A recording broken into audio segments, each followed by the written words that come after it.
Good evening, everybody, and welcome to the GSMC Golf Podcast presented by the GSMC Sports Network. I'm your host, Garrison McDaniel, coming at you from a little bit different venue than I usually do, as I am back home for the weekend. So for the next two podcasts, you will be seeing this background opposed to my normal one. However, we still have a great podcast for you guys today, still doing all my due diligence through the fun that I will be having this weekend as well. So our first segment of the night, I'm getting right into talking about TPC River Highlands, and it is hosting this 8th and final signature event. We're going to be talking about that, looking at the course, giving that little bit of a breakdown as we always do, how the course plays.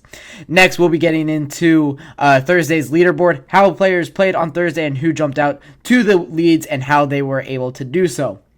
Next, we're going to get into the third segment of the night, talking about the top storylines from the Travelers Championship. Our fourth segment of the night, we'll be talking about Charlie Woods. He won his first USGA event. Very impressive, finishing 1 under, leading the field in that one. We'll be talking about him. And then our fifth and final segment of the night, we will be wrapping things up by giving my picks and predictions for the Travelers Championship. But as always, before we get into all of that, if you guys would like to support the podcast even more than you already do, use the tips and donations link at gsmcspodcast.net. You can also ask me questions, a little bit more interactive with the audience through that. It is a great way for you to support the channel as well. But as we get into this, let's start with our first segment of the night, talking about the course overview for TPC River Highlands. As we always do, you guys have a little bit of it's not outdated, but you have in front of you the whole sheets from, I would say this is from halfway through today. I do have the full finishing field, how the entire field finished on the day. So going into hole number 1, it played about 1/10 of a stroke over par. It played as one of the more difficult holes on the golf course, actually the second most difficult hole on the golf course. 1/10 of a stroke over par, playing as the second most difficult hole on the golf course. This is the first indication that this is a way easier golf course and tournament than we normally have. Our second hole, or actually first going through hole 1. Hole 1 is of course, par 4. That's kind of just straight away. It does play a little bit easier, but it has a little bit more difficult green around it that you have to navigate. Guys can just fly their driver 310, 320. It'll put them in a really great spot to be 100 out from the pin, and then that is an easy shot for most of these tour pros that practice it so often. Next, for the second hole, you have a short par 4, 348. This is the 6th most difficult hole on the golf course. However, it just barely plays over par, pretty much playing even par. A lot of guys were able to kind of fly the green in 2 here, and maybe some of the long drivers on tour will be able to challenge that front part of the green, as it is a long green, and today we had the back pin position, so maybe with a front pin, we could be seeing a lot more difficult shots, a lot more eagles here on hole number 2, making it a little bit more easier.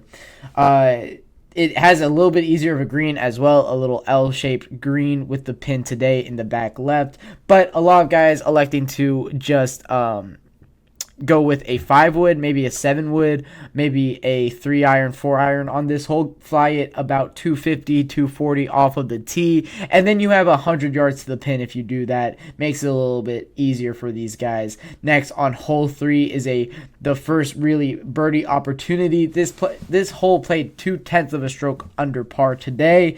415-yard par 4. What makes it a lot easier than the first par 4s? Well, around the green is very, very easy. The green is big on this hole.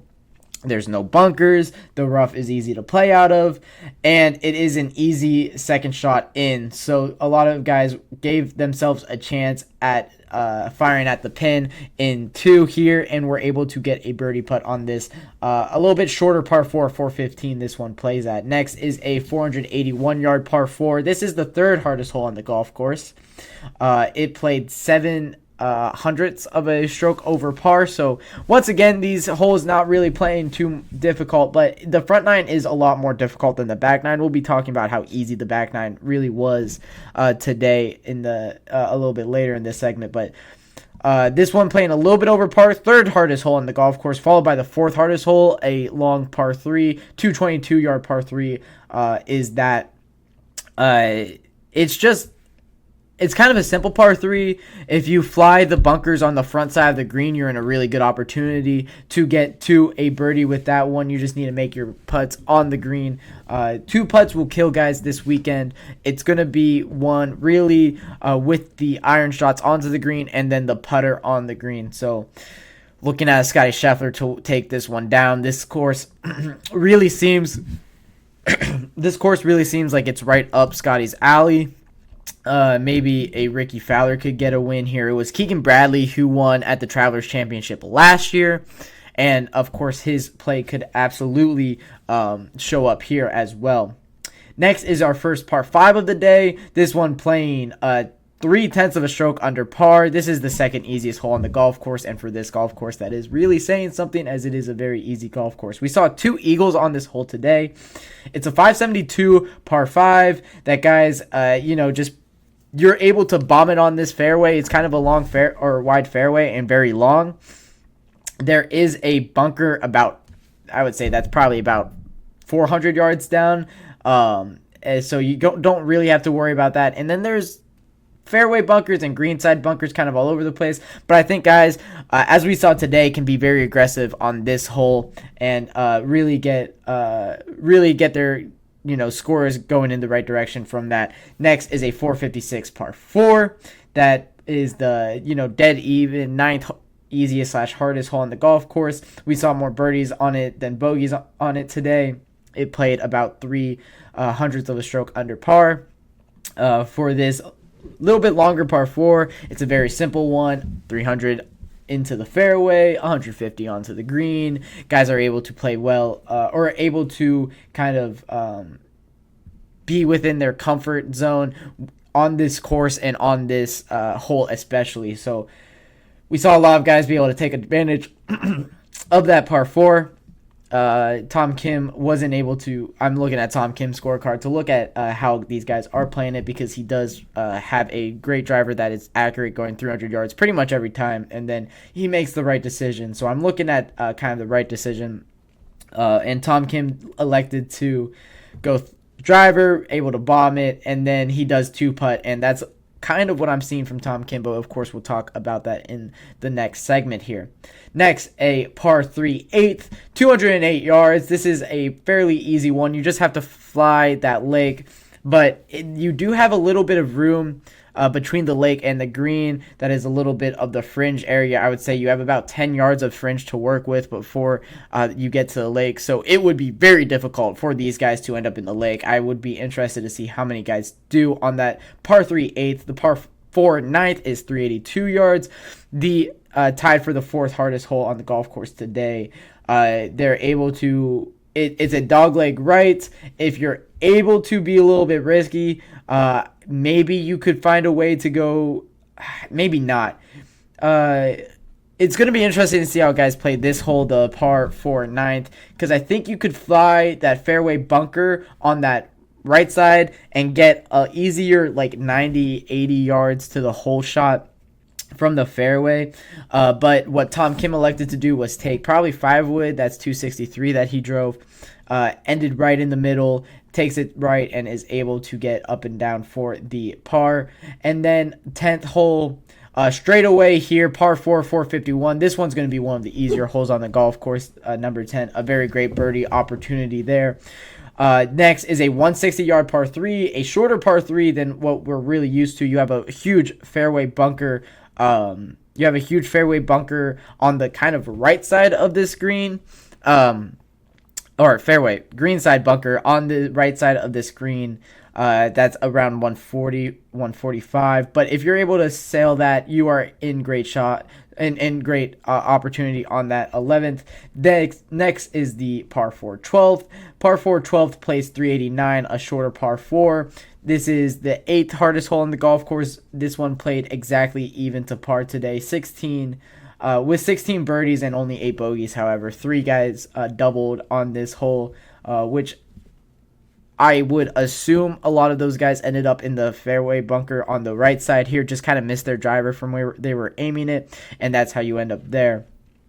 Next, from that par 4 12th is a par 5 13th. This is the easiest hole on the golf course. Par 5 13th that plays 536. I know a lot of guys had looks at eagles on this one.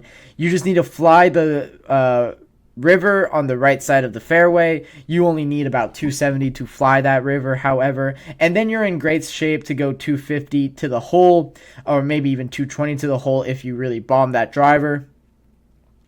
And then that puts you in a great opportunity to get an eagle putt in on this par 5 13th. And we saw 6 eagles today, probably one of the largest amount of eagles I've seen on a hole all season long. After that par 5 13th, you have a par 4 404 on the 14th. It's the 13th easiest, or 13th hardest. It's the 6th easiest hole on the golf course. You saw 1 eagle on that one today. It was a hole out from the fairway. But 404 yards, it is kind of right up these guys' alleyway. It's a little bit to the left, but not too much. It's also a huge fairway. A lot of these fairways are massive that these guys are playing on. The 15th hole, 276, par 4. This one has been one of the more interesting one, this 15th hole. I would expect a lot more eagles on this one than we saw. It's the 16th easiest. We saw 26 birdies on this hole today. By far the hole with the most birdies on it. But I think that people have been getting kind of caught up trying to go up and down a little bit too much and then two putting on this green. That's a little bit more volatile than the rest. But this is a very easy one. I expect to see a lot more eagles than the one we saw on it today. The par 4 or we didn't see any on the par 4 15th that plays 276. I expect a lot more. Next, 157 par 3 for 16th. You just need to fly the lake. The lake makes up the entirety of this. This is just a typical tee shot on a par 3 with the water. And then 17 and 18 are 2 par 4s that play pretty easy. You have on 17, you do have to fly a lake with your second shot. That makes it a little bit nervy. And then the par 4 18th, it's just a straightaway. Just end up in fairways on this course and you're in for a great tournament and in great shape. On this course, something that really stands out to me is, of course, the iron shots heading in and the wood shots heading in on these par 5s. You could really take advantage of this golf course. You could get a lot of low scores. We saw a 62 today. I expect us to maybe even see a 61 or 60 throughout this weekend. It is one of the easier, it's probably the easiest signature event course. And I think that they did do some renovations on it, but it doesn't seem to have made it more difficult. We'll talk about that in the third segment. But yeah, that's the little quick course overview, how each hole plays on this 8th and final signature event of the year, the Travelers Championship in Connecticut. When I come back from our first break of the night, we will be talking about Thursday's leaderboard from the Travelers Championship and how it all shaped out and who looks to be the contenders so far.